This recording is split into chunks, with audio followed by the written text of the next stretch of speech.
Nashville, Tennessee, it's electric gold! What beer y'all drinking tonight, boys?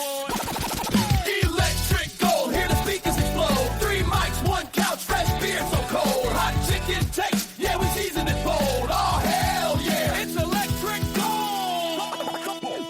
Come on, you boys in gold. Happy New Year. Welcome, everybody. It's 2026. It's January 11th, 2026, to be exact. That's when we're recording this. And this is Electric Gold. I'm Ryan. I'm joined by John and Evan. And if you've never listened to us before, this is an amazing podcast, the best podcast you will ever listen to of any sort, genre whatsoever. This is number one. But what we are going to focus on mostly is talking about Nashville soccer and probably also growing up in the 80s and other stuff. But anyway, guys, Happy New Year. It's wonderful to see you. Yeah. How you been? How was your holiday break? Fantastic. It's so good to see you. Happy New Year, guys. Absolutely. Really good. Thanks for asking. Happy New Year. Had a great holiday season. Wonderful. Wonderful. Glad to hear it.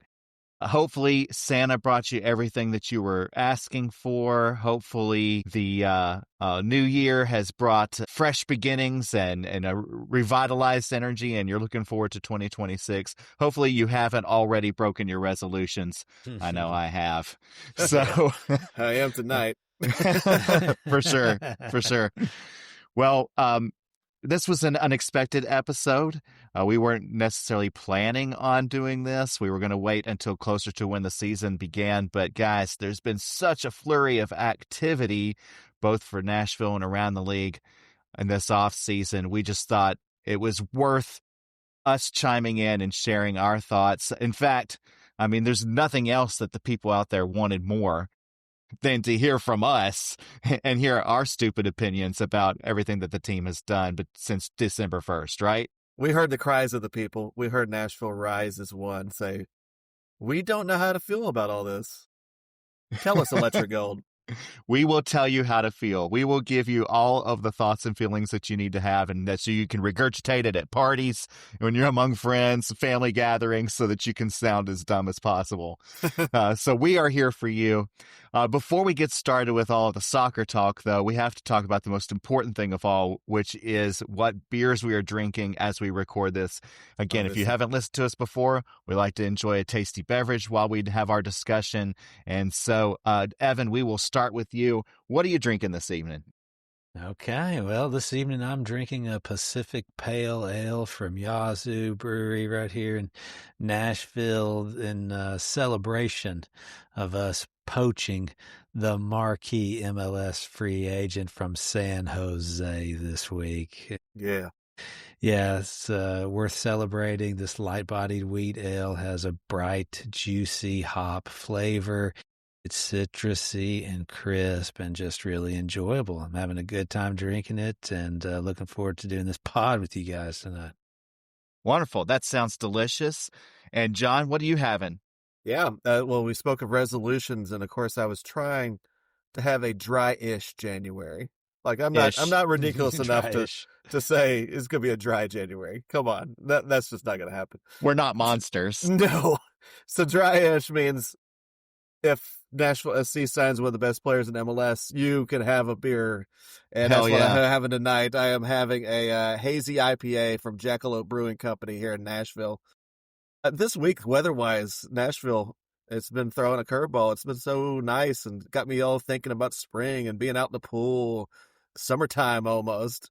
And this beer, it's bright, breezy, just a little bit tropical. You know, it tastes good. It's a good hazy IPA. Represent Nashville, Jackalope. Wonderful. Yeah, love seeing the local beers there, guys. Way to represent. I'm not having a local beer at all. Yeah. I'm having the San Miguel Premium beer. And as you might be able to tell from the name, I'm sure it's obvious, this is a Filipino beer. Oh, wow. Okay. Yeah, it actually is. It's a crisp, balanced lager from the Philippines. It's brewed in a tradition that dates back to 1890. It's got a subtle sort of sweetness, malty sort of flavor. I've never had it before. It comes in this very attractive bottle and labeling, and it looks great. It's got a real light kind of color. It's a light tasting beer. And hey, it's beer, right? So I'm going to enjoy it, and I'm going to talk soccer with you guys. So cheers to you. Cheers, boys. Cheers, boys. As I mentioned, it's been a very busy offseason for Nashville SC, for Major League Soccer in general. And guys, I was wondering, has it been a busy offseason for you? What have been some of your offseason highlights, John? Yeah, I'm going to talk about my transaction of the off season. We broke down and got a gaming PC for our 11-year-old for Christmas. Wow.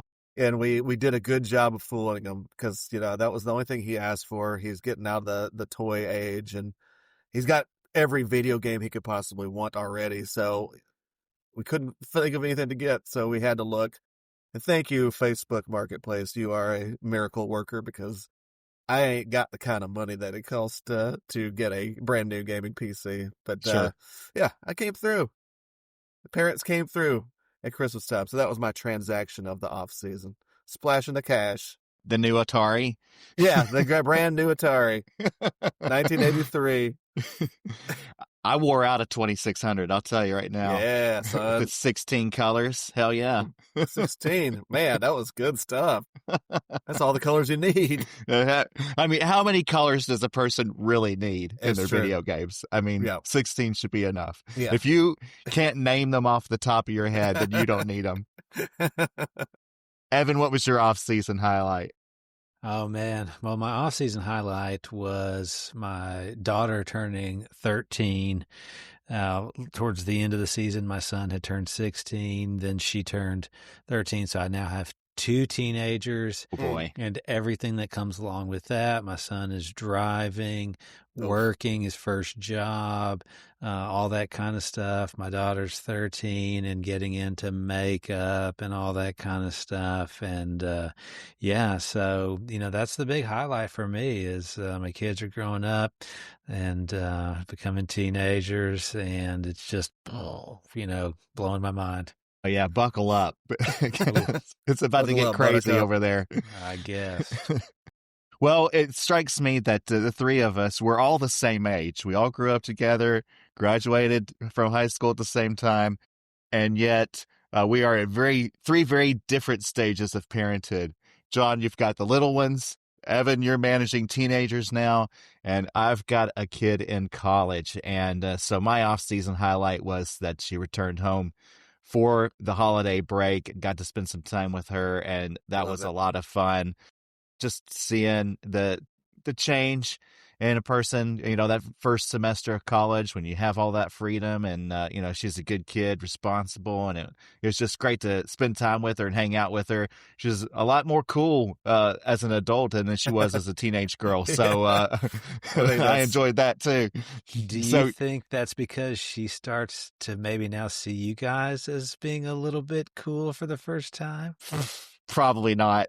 I don't know how you could possibly do that. Conclusion. Let's not get overboard here. I thought maybe this little bit of distance between y'all might help her see just how cool mom and dad are. I think there's a greater appreciation for home cooked meals and somebody who does your laundry and stuff like that, For sure. All right, well, let's move on and talk about some soccer, guys. What do you say? Yeah.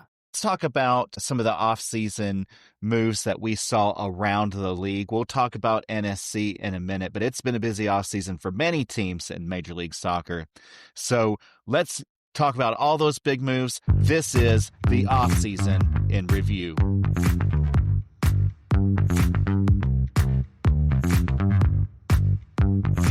And we may also have an alternate title for this segment, which is called Ryan Butcher's Many Foreign Names. So we'll see how well I do. It's one of my favorite segments. To be It honest. is. Well, you're in luck tonight. Okay. The rumor mill has been buzzing, and every fan base is convinced their club has either won the league in January or is doomed forever. And especially in the Eastern Conference, it has been a wild couple of months. We'll start where every MLS conversation starts these days, with the new champs, Inter Miami. Boo. Yeah, boo. Fresh off their championship run, Miami was faced with the retirements of superstars Jordi Alba and Sergio Busquets, but they immediately got busy finding their replacements and reloading for the future. And they started with their greatest weakness, defense. They brought in Dane St. Clair, the reigning MLS goalkeeper of the year with Minnesota last season. If there was one blemish to Miami's record-breaking season in 2025, it was that they allowed a lot of goals. Well, St. Clair is very, very good at not doing that. And they also added Sergio Reguilon. Yes, that's Sergio Reguilon, the former Real Madrid and Tottenham left back, bringing yet another Champions League resume to Fort Lauderdale. And if that wasn't enough, they grabbed Brazilian center back Mikel from Palmeiras, while also re-signing Luis Suarez, though his knees did retire this offseason.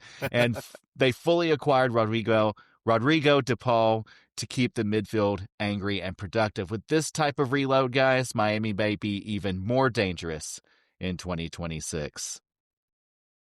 Over in D.C., the United decided it was time to get younger, faster, and maybe slightly less miserable. They brought in big-time scorer Ty Baribo via trade from Philly. They signed Romanian forward Luis Montanu? I'm going to say Montanu. Go for it.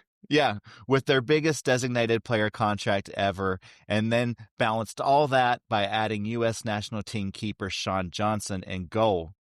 DC showed signs of life in 2025, and they just might be the dark horse of the East in 2026. Toronto FC made a major investment in their defense, picking up the god himself, Walker Zimmerman. You remember him. Pour one out. Yep, for real. Which instantly makes your backline better and gives you a locker room leader. They also signed Mateus Pereira, no, not the Brazilian national teamer, for left-back depth, signaling that Toronto is serious about not conceding goals like it's their favorite hobby anymore.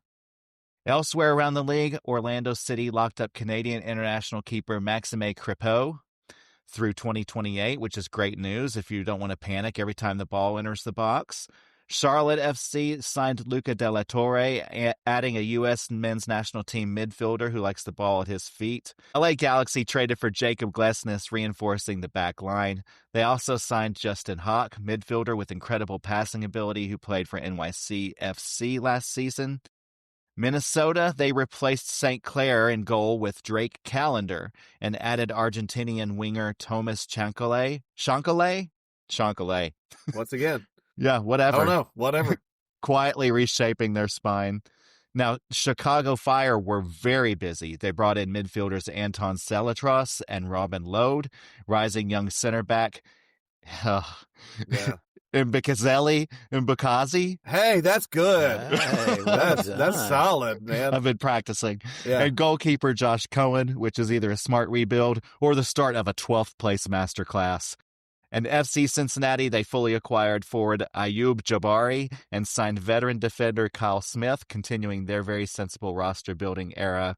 Colorado Rapids added midfielder Hamzat Ohediran from the French club RC Lens and Trinidad international winger Dante Seeley, who spent last season with CF Montreal.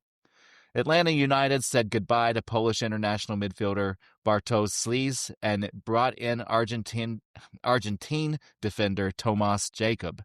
But they're still Atlanta, so don't get your hopes up. Some notable MLS departures include winger Ali Ahmed, who left Vancouver to join Norwich City. Philly said goodbye to longtime left back Kai Wagner, who signed with Birmingham City, and legendary Belgian striker Christian Benteke departed DC United, but they didn't re-sign him, and so he moved on to Al Wada in the United Arab Emirates, presumably to score headers in very warm weather and cash very, very large checks. Overall, MLS clubs are spending a lot. Goalkeepers are suddenly very popular, and Inter Miami may have finally discovered defense. The season can't come soon enough, guys, because nothing humbles preseason optimism quite like Week 1. So now, guys, I'd love to just hear your thoughts reflecting on all of the moves that you have witnessed over the course of the offseason throughout the MLS. Anything that I mentioned or anything that I missed that you think is particularly significant. Evan, we'll start with you. Yeah, I don't think you missed anything. Obviously, as a NSC fan, I think the signing, the Miami keeper signing, St. Clair is probably the biggest one of note. Hated to see that, but hey, we're going to talk in this episode later about what we are doing to counteract Miami's defensive bolstering. Some of the other moves, it just sounds like to me that we're still going to be in a very difficult conference in the East. Lots of teams are going to be battling it out for playoff spots, and we're going to have our work cut out for us, but I think we'll be all right. Yeah, I think there's still going to be many of the same teams that have been good are going to continue to be challenges like Cincinnati, Charlotte, of course, Miami. But we're seeing teams like Chicago make some interesting moves. Mm-hmm. DC United, it's going to be interesting to see. Even Toronto, is going to be right in the mix too. So it's going to be interesting to see. This is going to be I think, a talent-packed Eastern Conference, and it's going to require you bringing your A game every night in order to stay in the mix and make the playoffs. John, what are your thoughts about the offseason moves around the league? Well, the one team we haven't mentioned yet that won the Eastern Conference in the regular season last year, Philadelphia, they are kind of going through a fire sale. Like, they sold Baribo to DC, Glasnost went to Galaxy, and Wagner went to the English Championship, Birmingham. Right. So, and I didn't hear anything about new people coming in. So it's kind of interesting with them. But yeah, that's kind of what caught my eyes, is also since he didn't really bolster much. I'm not hearing a lot of optimism from Cincinnati fans for once. So some of the teams from the top last year might be sinking down. Some of the ones from the bottom might be raising. And that always happens in MLS. Every year there's a team that you think is a solid gold lock that ends up in the basement, and vice versa. So, yeah, I think it's going to be topsy-turvy this year. Yeah. My heart bleeds for those Cincy fans. Yeah, I know, right? Oh, man. Poor guys. Yeah.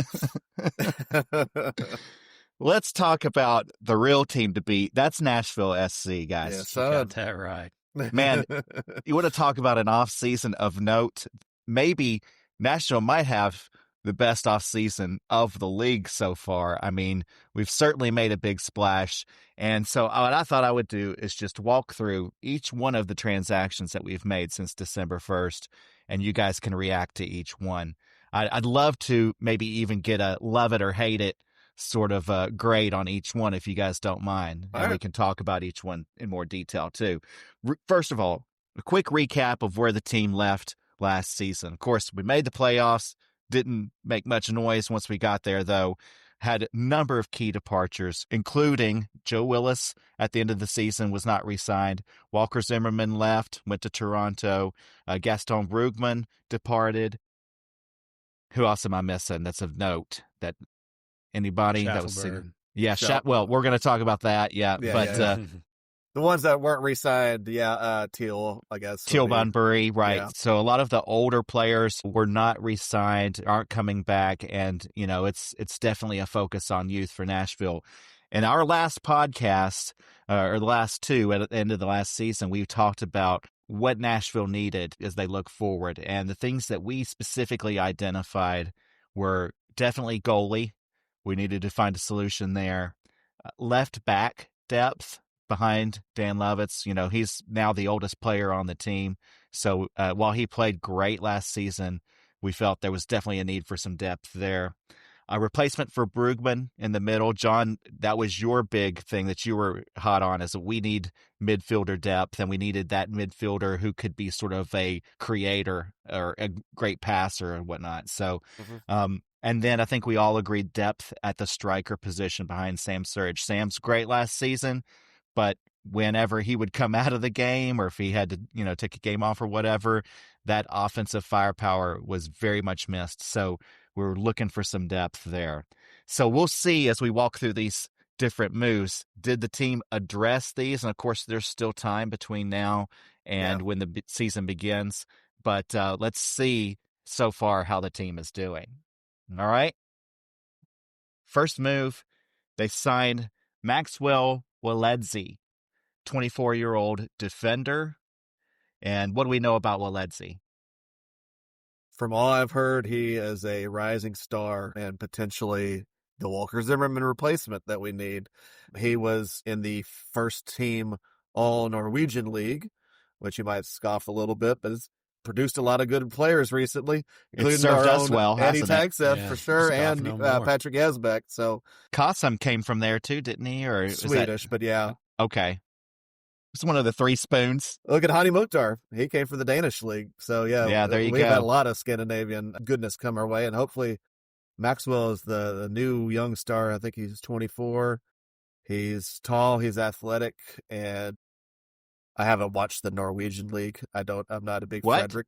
I'm not a big Fredrik Stad fan, so I don't know much about him beyond, the YouTube highlights. But what I saw, he was very capable dribbling out of the back and kind of a take charge, skillful guy, and moving the ball into the next phase of play. So that sounds right up our alley, exactly what we need. And I look for him to be partnering Palacios and or Jack Mayer. Well, Edsy's from Ghana originally, came up through the Ghana and Academy teams, and then he went and played in Denmark and for 3 seasons, and then he moved on to Portugal, and then he's been in the Norwegian top league this last season. I believe he was Fredrikstad's player of the year, actually, last season. So he's definitely coming with some notoriety. And again, as you said, we've hit pay dirt with some of these other Scandinavian league players. So let's hope that he's going to be a great fit with our team. What's your expectation? Is he going to start? Is he going to get some significant playing time out of the gate? What do you think? Evan, you have any ideas? I think he might. Yeah. I mean, he's got plenty of experience. He's got athleticism, and we know that, or at least we suspect that maybe Coach Callahan isn't the biggest fan of the milkman. So yeah, I see him probably, if he's not the starter on day one, he's probably going to be before too long. I don't follow that league either, but I've read the articles, I've watched the highlights. Seems like a really good player, seems like a really good human. I think he's got his own charitable foundations and things. I just love this move. I'm really looking forward to seeing him potentially the Zimmerman replacement. Nice. So you're definitely giving it a love it then. I'm going to go ahead and big give it thumbs a love up. Yeah. John, absolutely. what's your thought? 2 big thumbs up. He was a huge fan favorite. I do know that at Fredrikstad. I saw the highlights of his last game where they knew that he was leaving the team, and they went nuts for him, just absolutely over the moon to see him move into a potentially bigger move for him. So I think we got a good one in him. He might be the new Eddie, like a crowd favorite with him. So Nice. That's what I'm hoping for. Excellent. Well, let's move on to the next move. On December 3rd, it was announced that Alan Carlton was being transferred to Sweden, to Sandvikens IF in the Swedish second division. He was a midfielder, 20-year-old that came up through our Huntsville team, and he got a little bit of playing time last year. What's your thoughts on this, Evan? Carlton, I called him the Red Rocket. I was pretty impressed with his play when we got to see him in Nashville last season. Yeah. He looked good when we saw him. We just didn't see him that much. I tell you, I love this, and here's why. I like the idea of our Scandinavian connection being a two-way street.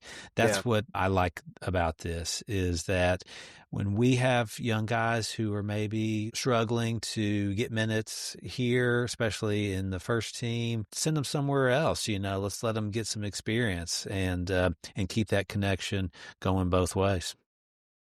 Yeah, fair enough. John, your thoughts? Yeah, I was a bit surprised to see him go, because I really thought that he was, out of all the Huntsville players, he might have been, along with Jordan Knight, the most likely to move up. He had an excellent season playing for Huntsville last year, and was kind of their version of Hani Mukhtar, playing that kind of playmaker position with them. So I was a bit surprised to see him go, especially Swedish second division. Surprises me. Obviously, I don't know anything about the Swedish second division. Come on. But I would think he could have made a move, even staying here to a USL team, possibly, or another MLS Next Pro team. But, I'm glad that he's chancing it over in Europe, and maybe it pays off for him. He's so young. If he shines over there, maybe he earns a next big move onto a bigger club from there.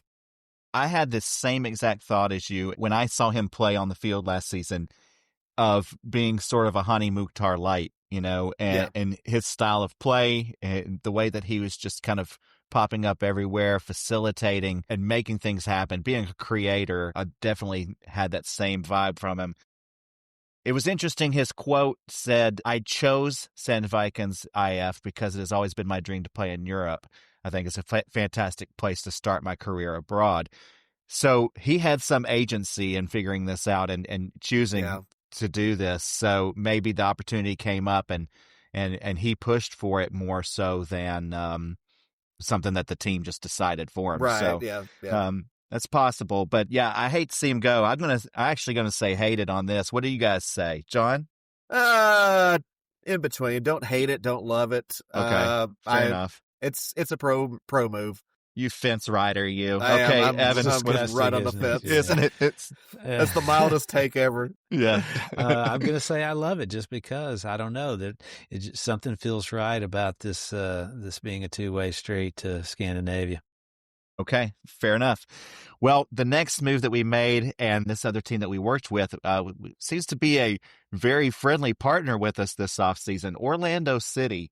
In this case, we traded the first-round super draft pick in 2027 to Orlando. Oh, no, this year's first-round super draft pick to Orlando City for Thomas Williams, 21-year-old defender. And thought this was interesting. This might be our left back depth.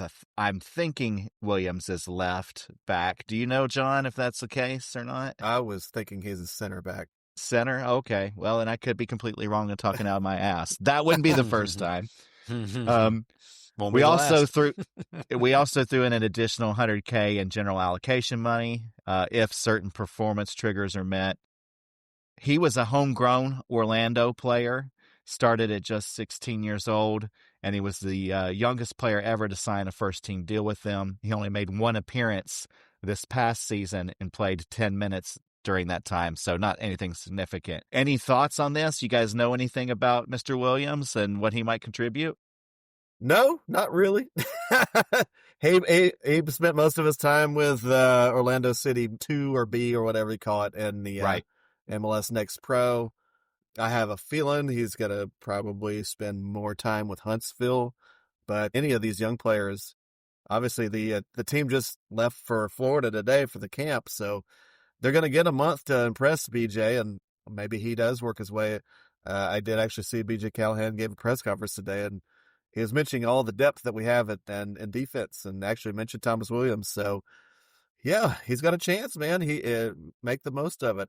Because Orlando, they actually are pretty good at producing young players, and we're going to talk about another one here pretty soon, but they are not good at giving them opportunities. Mm-hmm. And we know that that's something that B.J. Callahan will do. He believes in young players, and they respond typically. So Sure.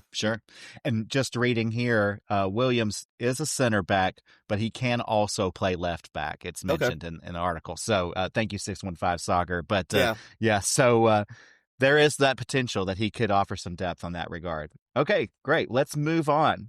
Next move. This was an interesting one. We didn't say love it or hate it. Sorry, real quick. Thomas Williams, love it or hate it. I know you guys probably don't have any opinion whatsoever. Evan, what do you think? What do you say? I love it. I never heard of him before this offseason, but then I read the articles, and it sounded like he's got some up-and-comer type potential. So, hey, you know what? I'm going to trust Mike here. I love it. Yep. And John, you say love it as well? Love it as well. Always take a gamble on young talent to me. So you'd rather have that than the super draft first-round pick, right? No, those things almost never work out. Well, other than the first draft we ever had, we did get Alistair Johnston and Jack Mayer in that draft. Right. And I don't think any players we've drafted since have made it through to the big team. So might as well just trade them and get something else for it. Okay. Yeah. Next move. Now, this is going to be a familiar face. Nashville elected to re-sign goalkeeper Joe Willis for one more year. Of course, Joe Willis' contract ended last season. We had a lot of speculation that was it for him. He was not going to be in a Nashville jersey anymore, that he might even move on to becoming a coach of some sort. But he's back on the roster with the first team, and he'll be wearing the blue and gold. 37 years old, so now he is, again, the oldest player on the roster. What are your thoughts on this? I mean, this was kind of surprising to me. Evan, what did you think? Yeah, it was very surprising. but once I wrapped my mind around it, especially when they mentioned that this may be something that he is doing as he trains and becomes licensed to coach. I really liked it. In fact, I'll just go ahead and tell you, I love it. I love the idea of Big Joe staying in Nashville to mentor and to, potentially coach here. Now that may or may not happen, but, I love the idea of him being here. I mean, he's just such an NSC institution at this point. I hate to see him playing, for anybody else. So yeah, stay here, buddy, and do what you can to help us out. What do you think, John? You're the goalkeeper expert on the panel. Yeah, I love it. I'll tell you straight up, because I do think we're going to give Brian Schwacke his chance at starter, and we also have Valdez too. So we got two young guys. What better way to give them the support on their shoulder that they need than have the guy who knows goalkeeping at Nashville inside and out? Yeah. The only possible negative I can see is if Schwacke starts to struggle. The guy that you just replaced is sitting on the bench, you know? And obviously BJ still trusts him. So I think overall it's going to be a great move, though. I didn't want to see him play anywhere else. So, yeah, welcome back, Joe. He casts a long shadow, so that's something to be concerned about. But like you said, Schwacke's going to get his shot at it.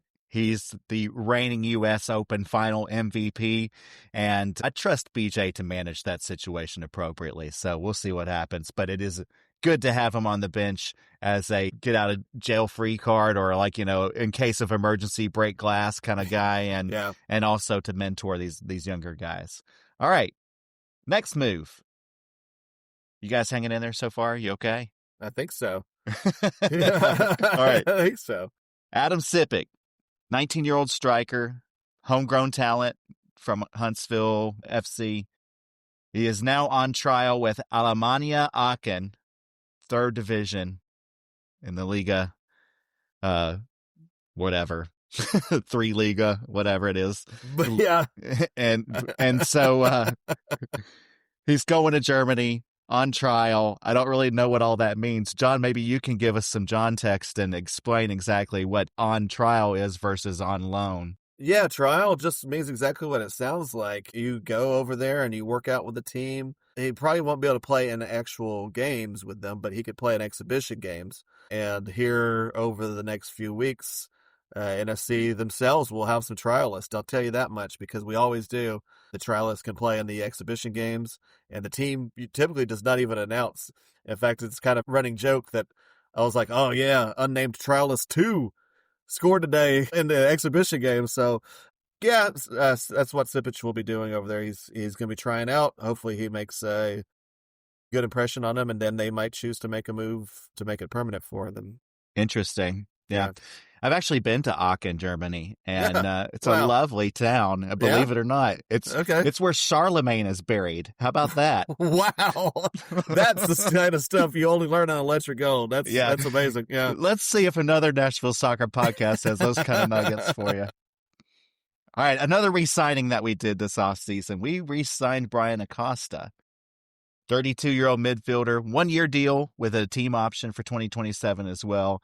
Acosta, he certainly got a medium amount of playing time last season, I guess. He certainly wasn't a consistent starter, though he did start a few games. He was a good fill-in when we had injuries and just had people absent for whatever reason.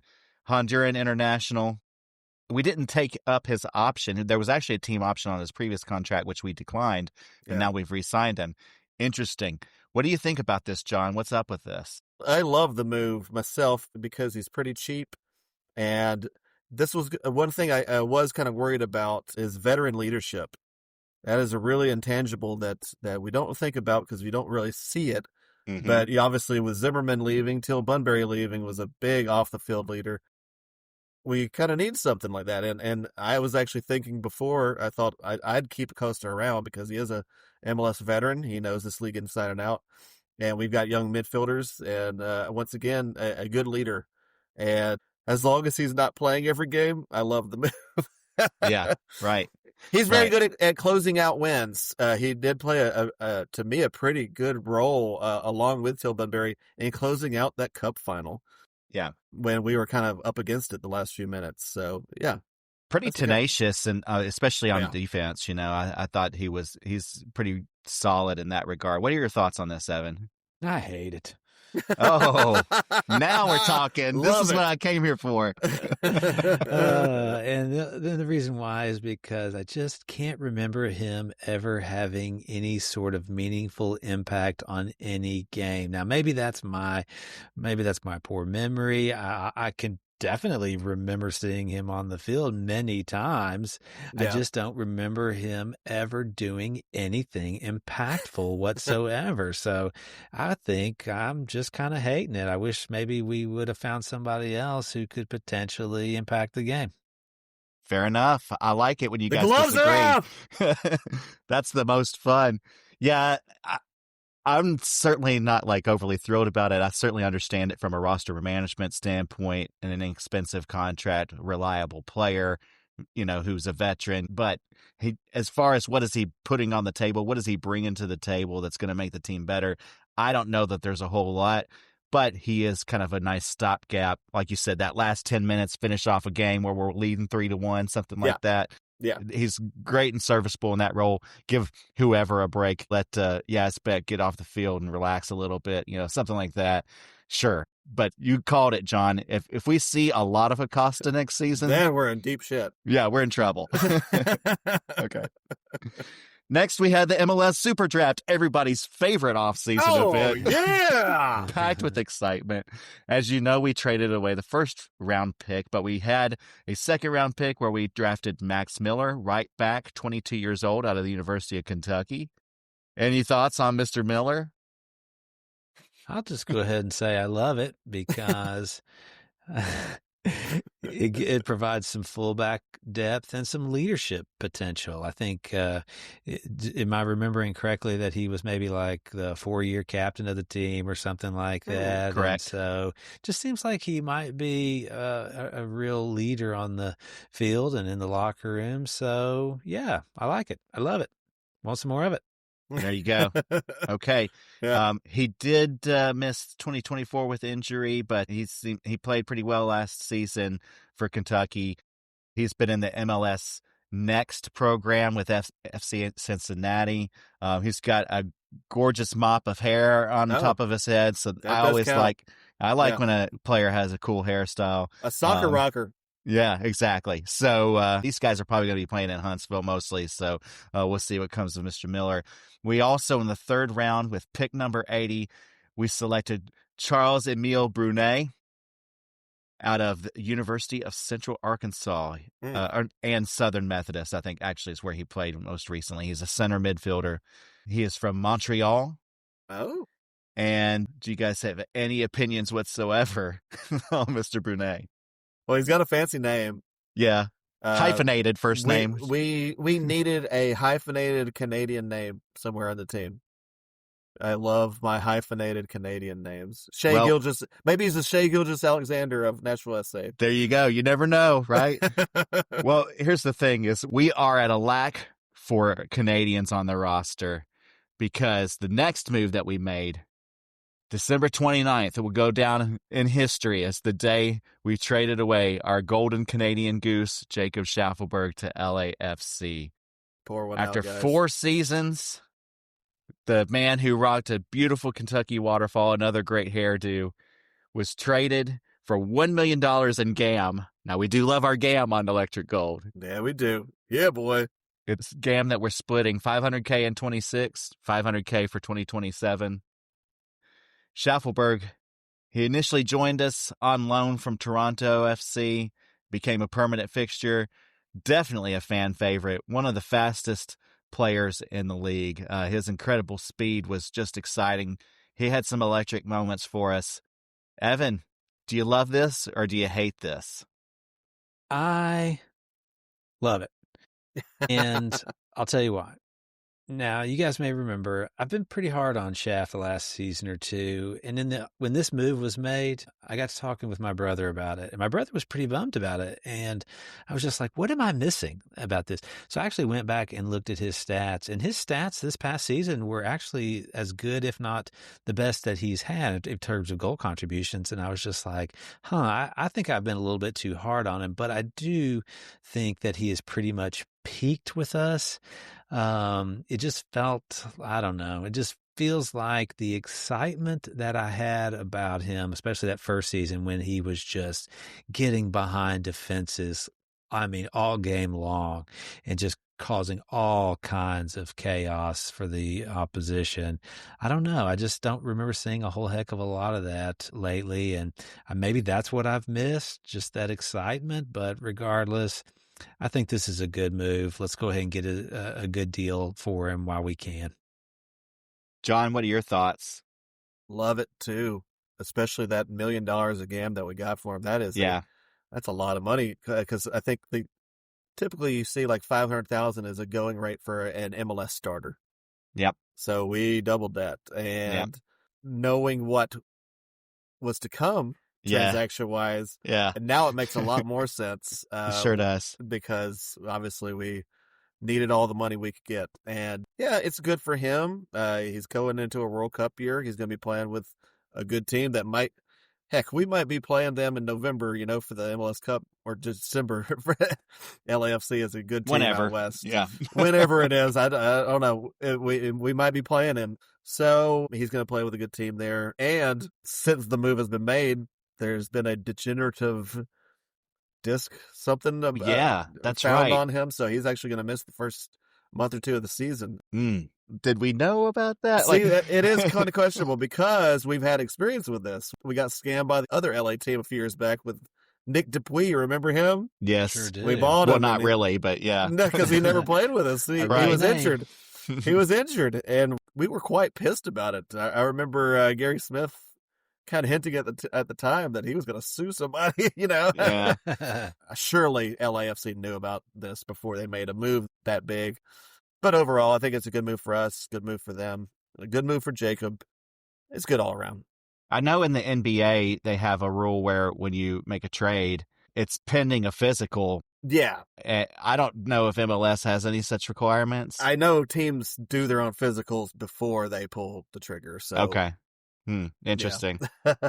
Well, I love Jacob Schaffelberg, and I wish him nothing but the best, but I love this as well. In fact, in our end-of-year special, I even suggested it was time to trade Jacob Schaffelberg. Now, my suggestion was trade him to a Canadian team because they have more need for that. They have to have at least 3 starters that are Canadian on their roster. I don't know why that's a rule, but it is. And so Canadian players that are high quality seems like they would be even more valuable to Toronto and Montreal and Vancouver. So whatever, we traded him off to LAFC. I think there was a glut like a log jam at the winger position, particularly when you think about Johnny Perez, Ahmed Qasim, Tyler Boyd. We're going to talk about him in a minute. So, it was just like, where are all these minutes going to go to all these people? So the one thing I will say is when we played Miami, which was probably the most frustrating games of the entire season, and they're definitely the team to beat. I mean, they're fucking good, man. What are you going to do? Yeah. More than any other player, Schaffelberg seemed to give them trouble. Yeah, it's true. He put pressure on them. They had poor defense, and he was fast, and he put pressure on them in a way that none of our other players could. So that's a little bit of a loss. We'll have to watch that as we go through the season and see if some of our other players can generate that same sort of pressure. All right, moving on. Next move we made was we signed a very interesting Costa Rican international, Warren Madrigal. And I hope I'm pronouncing that right. I believe I am. Young, 21 years old. He's been playing for the Costa Rican team Saprissa, and he's been a regular on their national team. So this guy comes with quite the pedigree. I don't know. Have you guys been watching any Warren Madrigal highlights? Yeah, I watched a few. Yeah, he looks good, doesn't he? Yeah, he does. Finishes with both feet. So this guy, this is our Sam Surridge backup, right? I would assume so, yeah. But I know that he also can drop deeper as a number 10 as well. So he might be Hani back up, and he maybe can get some minutes on the wings too. So he seems pretty flexible. Excellent. What are your thoughts, Evan? I love it. And I'll tell you why. It's because he can score goals. End of sentence. Yeah, that's true. He's already got 6 for the Costa Rica national team. Wow. That's pretty good. He's only 21. That's really good. I know that Saprissa is usually the best team from Costa Rica. Pretty much like they're usually half the Costa Rican national team just by themselves. So if he can play for them, he could definitely shine in MLS. We're using an international roster spot for him. I think, who are the other internationals we have on our roster that are taking that spot, though? That they're taking one of those international spots? You're asking the wrong dude. Oh, come on, John. You're supposed to be an expert at this. I'm an expert on, playing soccer. I am not an expert on MLS freaking rules, man. I don't know. They don't make any sense to me. I've been following this league since it started, and I have no idea what's going on. I'm not professional in that regard. Well, the other interesting thing about this contract is it's a signed through 2029 with a team option for 2030. That is impressive. It's a long-term investment in this guy. They see great things ahead for Madrigal, so stay tuned. Now, here's the biggie, guys. Uh-oh.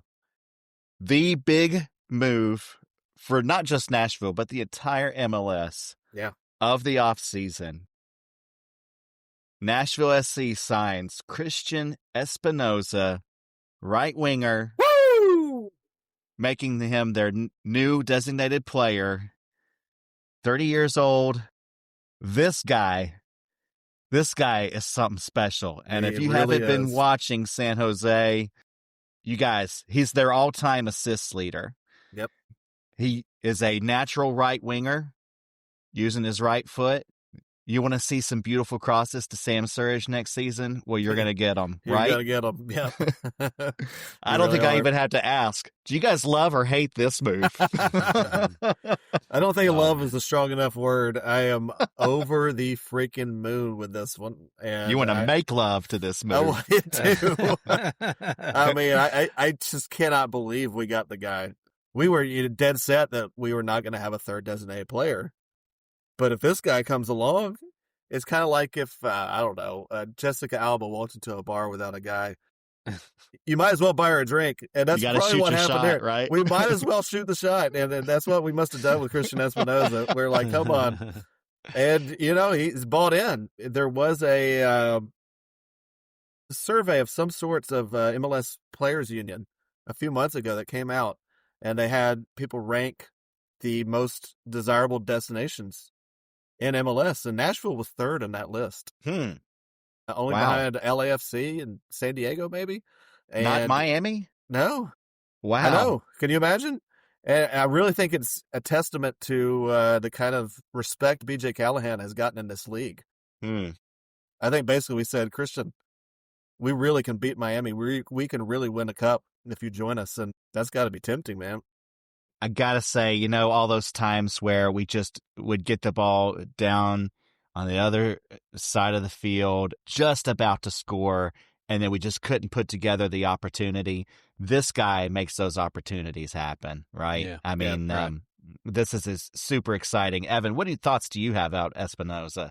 I love it. I have goosebumps thinking about the link-up play between Espinoza and Nahar, Espinoza and Mukhtar, Espinoza and Surridge. I mean, I'm just fantasizing about all of these beautiful plays up the field and hopefully lots of goals. I'm really excited about it.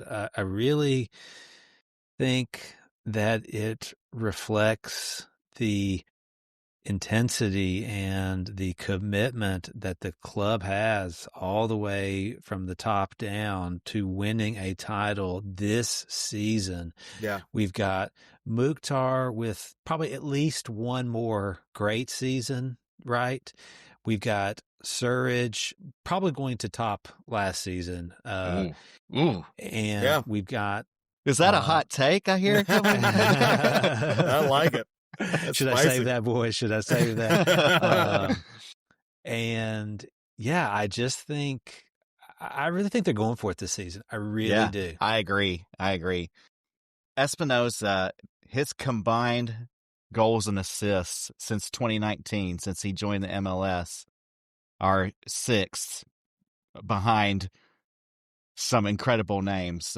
Carlos Vela, Carlos Gil, Lucho Acosta, and of course, number one on that list is one Hani Mukhtar. Right, yeah. So we have the first and fifth top players in terms of goal and assist contributions in the league in the past 5-6 years. That's incredible. Let's point out something, too. He did that with a terrible San Jose team. I don't think they've made the playoffs out of any of those years that he's been dominating. He's been doing it all on his own. It boggles the mind what he might be able to do with two attacking monsters in MLS like Hani and Sam. So, man, it's exciting. Yeah. This contract is through 2028. Yeah. With option for, they're going to change the season to match the European schedule. So he's going to have a option for basically like a half year through June 29, and then also an option for 29-30 season. So we could have him for the next 5 seasons, I'm not really sure. So throughout the rest of his prime. Yeah. This is a big move, and again, if you haven't been watching West Coast MLS play at all, this guy is a superstar. Yeah, right. I'm not going to blame you. I'm not judging. Like, if you were going to, San Jose would not be the one you'd pick. I would, but I can't stay up that late. Yeah. No kidding. For real. So, I know a lot of Nashville fans that probably, other than the handful of games we've played against them, probably never have watched much of him. So Nashville, if you don't know him, you're going to love him. You're going to love him. Excellent. Well, next move, we traded our waiver spot. I didn't even know you could trade such a thing.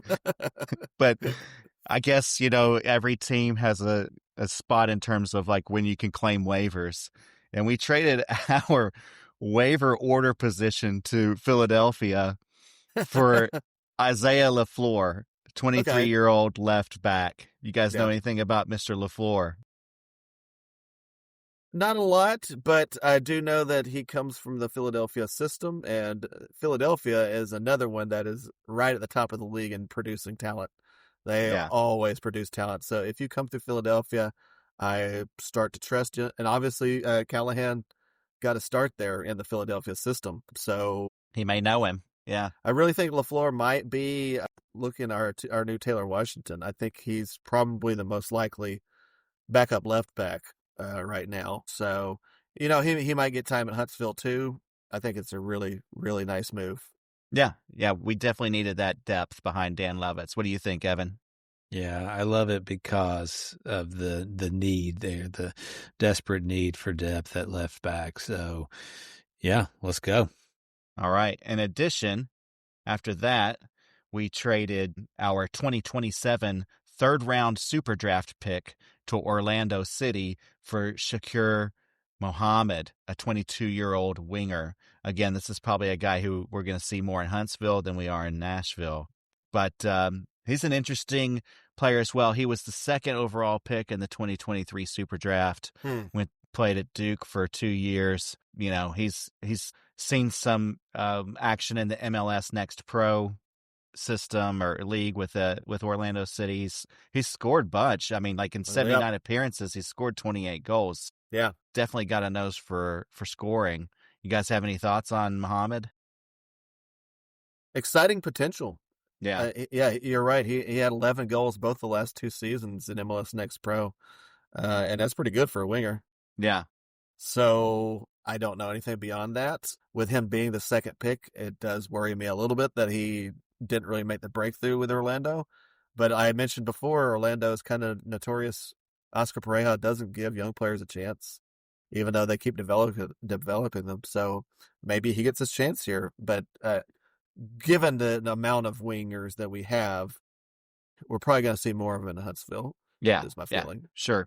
But I like the dedication to continuing to build up the youth and the depth for our for our first team and for our Huntsville team. I mean, just, let's build that pipeline full of talented players, and they're not all going to work out, but some of them are going to eventually work their way to the top, and we've seen that last year. We saw some good play from some young players we didn't expect and weren't on our radar at all because they'd come through the system. So I love continuing to just pump new blood into the system. Absolutely. Would you agree, Evan? I would agree. I love it. And Mike, we trust. Mm-hmm. Here. And I absolutely trusted him with this next move. A little bit surprising, and for anybody who likes to tuck their shirt in, it's certainly disappointing. But we decided to waive Tyler Boyd, our 31-year-old winger, who has been with us for a couple of seasons now. He came on strong in 2024 and really impressed us. But boy, that injury that he suffered in the second half of 2024 really, really derailed his time with Nashville. You guys have any thoughts on this? Evan, how you feel about old Tyler Boyd? Yeah, I love it. I think I said in the last episode last season, when he did get back on the field, he just seemed like he wasn't ready. He wasn't going to get caught back up to speed in this squad. There's just too much youth, too much talent, and I just don't see him making any impact anymore. So, yeah, I hate it because he looked so promising before that injury. I really hated to see that, and yeah, well, I wish him well. Yeah. John, any thoughts? Similar. I think the first thing I thought when I saw the Espinoza news, other than holy shit, was, oh, that's probably it for Tyler Boyd. Yes. So I think unfortunately, it's the new Randall Leal situation, a really talented player who gave us quite a bit. The injury, can't come back from it. Hopefully, for his sake, he goes and finds a new club and does make a comeback. I'd love to see it. He was a former U.S. international. I think we learned our lesson from Leal, and that unfortunately we have to move players sometimes if we can't trust them. So at least we didn't just try and string it along for another 2 or 3 seasons and take up a valuable roster spot. Yeah. So he was our highest paid player on the roster outside of at the end of last season. Yeah. So moving him along, we could still be on the hook for that if he clears waivers, but wish him well. I hope he finds a spot somewhere and an opportunity to shine again. But yeah, it just unfortunate it wasn't going to work out here anymore. And especially with all of the new young talent we're bringing in, Madrigal, Espinoza, just there wasn't going to be a spot for him. All right, next, we loaned out Isaiah Jones, our 19-year-old midfielder, to Chattanooga FC. I thought Jones had some real potential to maybe compete for a roster spot on the first team, guys. So I'm a little bit surprised, and I might kind of hate this one. I'm interested to hear what you think, though. John, what are your thoughts on Isaiah?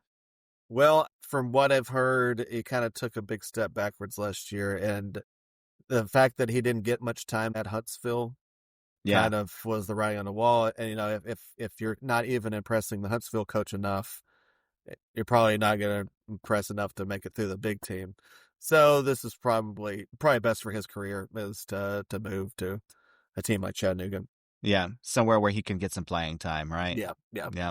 Evan, you agree?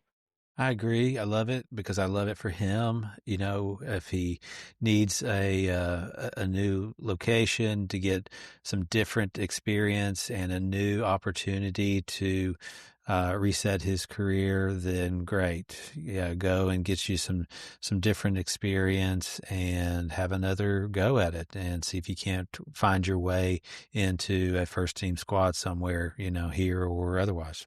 Right, sure. All right, that wraps up all of the transactions that our team has made so far this offseason. Again, there's still time. There's still time to make a big splash or do something else. And I don't know what the front office might have cooking. You never know with them. You never know. But if we remember last year, Cossum was like the last minute. Yeah. He literally got to Nashville, I think, the day of our first game. Right. Remember that? And it just showed up. So, right. Yeah, we definitely could have some more in the pipeline. Yeah. And of course, if they do, we'll be here to talk about it, break it down, analyze it, make fun of it, whatever. Yeah. For sure. Overall, our off season, I'd love to hear a grade, A through F. Tell me what you think. Evan, where would you put Nashville SC's off season moves? Hey, man, this is a solid A. And it's not just the Espinoza signing, the Magical signing, others. It's just like, I think we are getting into this great rhythm with our GM, with our coach, with our squad. Like, we're figuring it out. And who was it? Was it Coach Callahan who said maybe in the off season, he said, good teams rebuild, great teams reload. I think we're in that reloading era now, and man, that's exciting. I just can't wait for the season to start. I know, man. Yeah. Yep. Once we heard about Espinoza, it's like, okay, when's the first game? Yeah, You know what I mean? exactly. I can't wait to see this. John, what's your grade on this offseason? Before Espinoza, B to B minus. Like, I was pretty happy with Willetsy and Madrigal. After Espinoza, A plus. You can't bank on one of the 10. He's literally in at least 5 to 10 best MLS players this decade. And now we got him. It's amazing. I can't believe it. Yeah, it's a fantastic. And I'll just say as well, again, this is the reason why you should be subscribed to this podcast and listening to us, because we don't necessarily bring all of the most accurate or insightful breakdown of the minutia and dissecting the soccer moves or, like the play on the field, the roster moves off the field. We have lives. Don't come to us for all of that information. But I will say, again, in our end of year wrap up, who called this? Who predicted Christian Espinoza to Nashville SC? This was on like December 1st. Yeah. Like a month and a half before it happened. John, right here. I did. John, I did. You said that. You did. And when you said that back then, Mm-hmm. honestly, be honest, how realistic of a chance did you think it would actually happen? Less than 10%. Wow. I love it. I love it. I really thought that he would probably go back. Remember, he played at Boca Juniors, who are like the giants of Argentina and South American soccer. I had a feeling that he would go back to Argentina, possibly back to Boca, because I don't know if everybody knows this, but the only reason he's a free agent at all was because San Jose's general manager forgot to file the paperwork to extend his contract. How insane is that? So thank you, Chris Leach, who no longer has a job. So everything that I had read, because I did the research on that episode, I was like, we need a winger who will get double digits goals and assists. And so I was like, well, the only guy out there that I know will do this is Espinoza. Surely that won't happen. I was wrong. I was so happy to be wrong. I think you just had an amazing crystal ball that moment. My ball is perfect. Yep. You nailed the Espinoza prediction. I made the recommendation that we needed to trade Jacob Schaffelberg. Yeah. We all knew Tyler Boyd was about to go out the door. So we may not have the specific experience or the fine attention to detail or the journalistic chops that maybe other podcasts do, but we have a feel for it, man. We can just sense things. Basically, our motto here is if you throw enough shit against the wall, some of it sticks. Yeah, right. A broken clock is right at least twice a day. Maybe more. I don't know. Okay. So, guys, let's wrap up. Before we go, it's a new year. How long can you wish Happy New Year to someone before it gets weird? Ooh, good question. I'd like to experiment. 2 weeks in? A month? Let's keep doing it in June. Let's normalize weirdo behavior. I think you got at least 2 weeks, if not the whole month of January. Okay. Yeah, but once you start saying Happy New Year in February, get away from me, weirdo. Well, anyway, it's a new year. Do you guys have resolutions? Did you make any resolutions this year? Yeah. Okay. I can see you're real excited about it. Evan, what's your New Year's resolution? Okay. Well, I have more than one. Okay. I'll give you my first one. My first one is to eat more empanadas and Nashville SC dogs at Daddy's Dogs.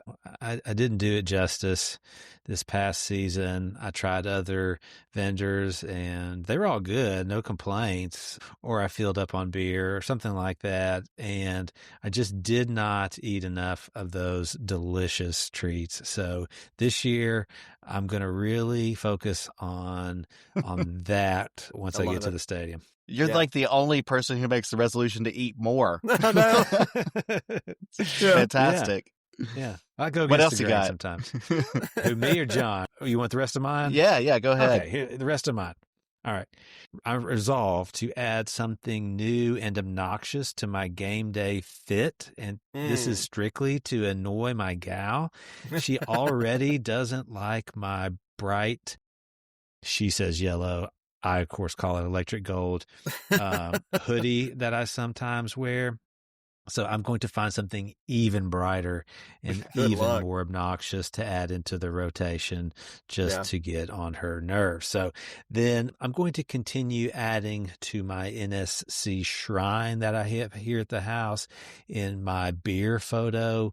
You guys will see on our socials. My brother-in-law drew my name for the Christmas swap this year. And have you guys been to these craft fairs where the artisans take old vinyl records and cut cool shapes and decals, music artists or team logos or whatever? Okay. He got me the Nashville SC version of that, and it's so cool. It looks great in my shrine.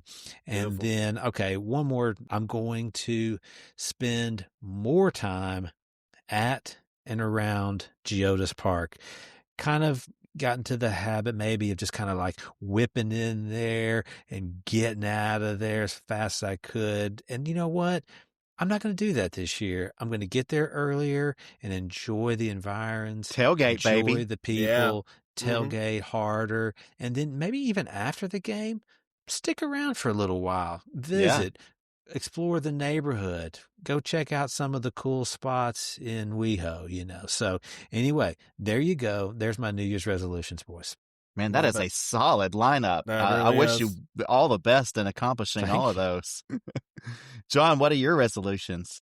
Yeah, along the same lines, I currently don't own a pair of jorts. I resolved to fix that problem. I'm going to wear jorts to a game this year.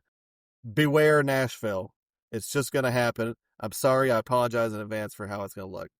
Number 2, I am definitely going to drink more Jell-O shots before games. Hell yeah. Because we're only 48 years old. I'm only 40. Look, I don't have many of these summers left. Right. I'm going to start enjoying these summers with NSC while I can. Live a little, John. Live a little. You're basically living on borrowed time as it is.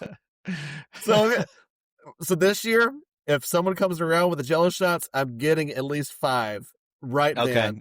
And I would like to start carrying them into the games with me. Ooh, smart. Yeah. The security seems kind of lax, so I'm sure there'll be no problem. Come on. There's no way they're going to catch me. What are they going to do? Search me for Jell-O? Come on. That's not going to happen. Especially if I'm wearing them in jorts. I can tuck those Jell-O shots right into jorts, and no one's going to know.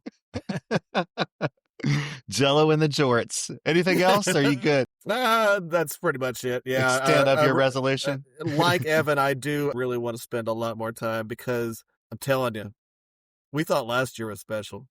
This year is going to be something else, boys. Ooh, I cannot wait. We're in 4 competitions. Oh yeah, I forgot about all the extra shit that we're doing. We're gonna get at least one of those. At least. Yeah.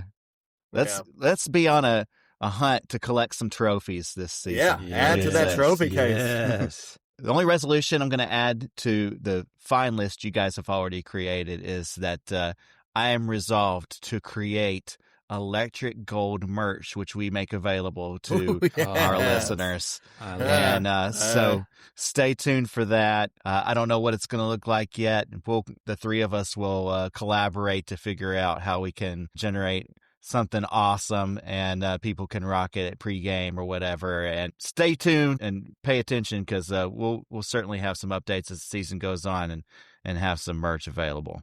Oh yeah. Love it. Does that sound okay? Sounds great.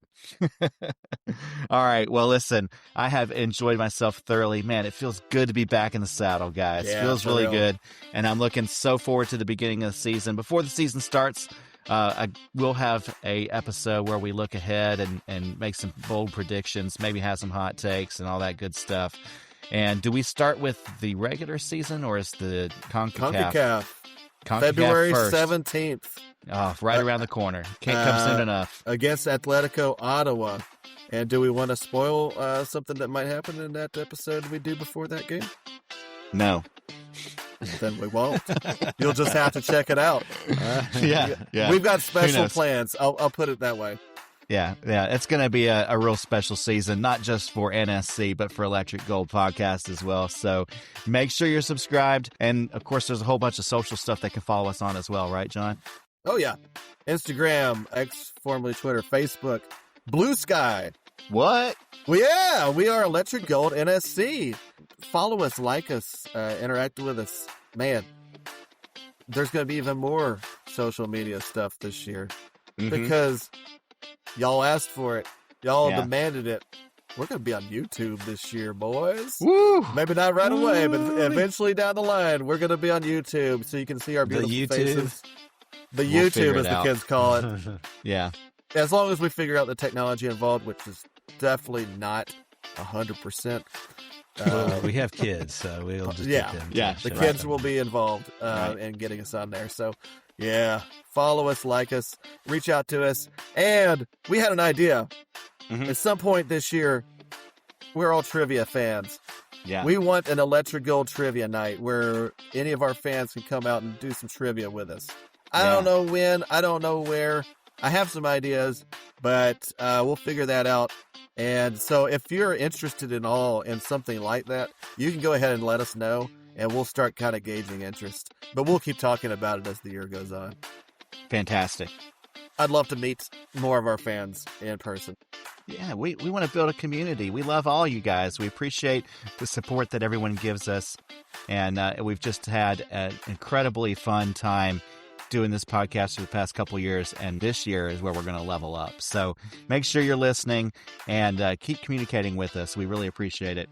All right. Well, guys, that's it. I got some bad news. My beer is out, so it's time to wrap it up. Thank you, everyone, for listening. It's going to be a great season, so make sure that you keep tuning in, that you keep listening to us, that you keep going to the games, you keep supporting the team, you keep cheering them on, and make sure you keep on saying it. Come on, you boys in gold. Come on, you boys in gold. Come on, you boys in gold.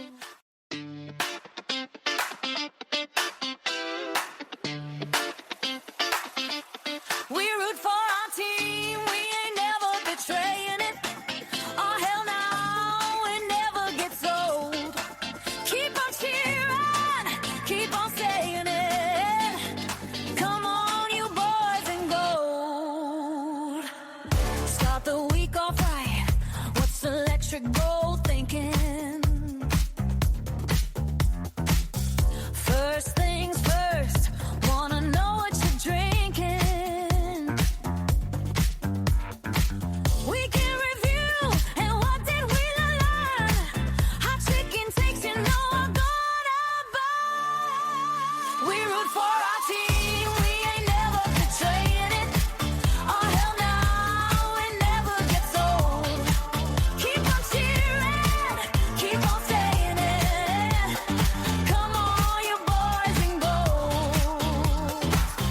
Time to line up your tickets and your game day crew. Get your fit ready, you know how we do. Marching to the castle or on the road going away. Show enough time for NSC to play. We root for our team, we ain't never betraying it. Oh, hell no, it never gets old. Keep on cheering, keep on saying it. Come on, you boys in gold. At the castle or a watch party, everyone in. Coach has got his lineup up and a plan to win.